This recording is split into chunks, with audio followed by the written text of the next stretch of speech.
Будь мужествен. Только будь тверд и очень мужествен, и тщательно храни и исполняй весь закон, который завещал тебе Моисей, раб мой.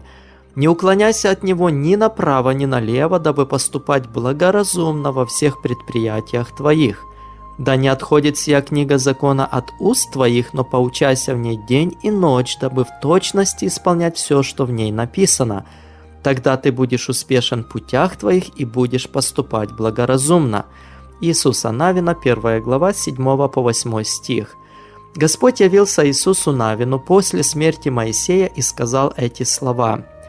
Перед Иисусом Навином стояла сложная задача быть руководителем многомиллионного народа и ввести этот народ в обетованную землю. Это было Божье предназначение для него, это была Божья воля и Божий план для его жизни. Не перед каждым из нас стоят такие сложные задачи, и не у каждого из нас такое предначертание для жизни, но у Бога есть свой особый план и предназначение для жизни каждого из нас. Как нам справиться с жизненными задачами и как исполнить волю Божью и Божье предопределение для нашей жизни? В словах, сказанных Господом Иисусу Навину, содержится ответ на этот вопрос. Чтобы быть успешным, Иисусу Навину нужно было поучаться в книге закона Божьего день и ночь, чтобы в точности соблюдать то, что в ней написано. Только тогда ему гарантирован успех. Если слова Божьи, записанные в книге Иисуса Навина, относились конкретно к этому человеку, то подобные слова, сказанные в первом псалме, стихи с 1 по 3, относятся к каждому человеку, который захочет применить этот божественный принцип успеха в своей жизни. Но есть еще что-то важное в словах Божьих к Иисусу Навину, на что следует обратить особое внимание. Господь несколько раз сказал Иисусу Навину быть твердым и мужественным, даже очень мужественным.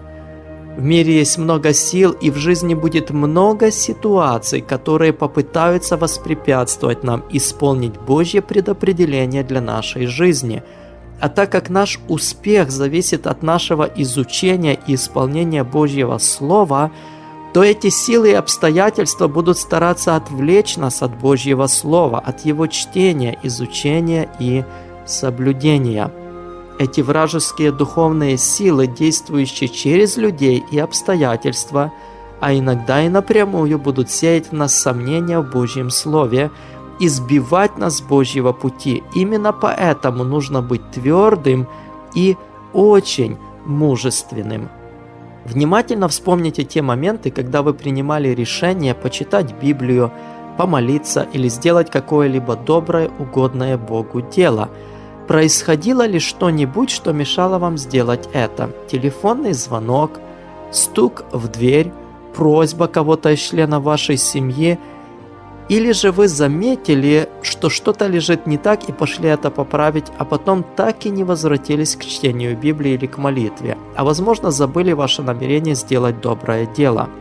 Враг будет использовать все, что угодно, дабы отвлечь нас от того, что угодно Богу. Не поддавайтесь на его уловки, будьте тверды, мужественны и последовательны в исполнении того, что приятно Богу.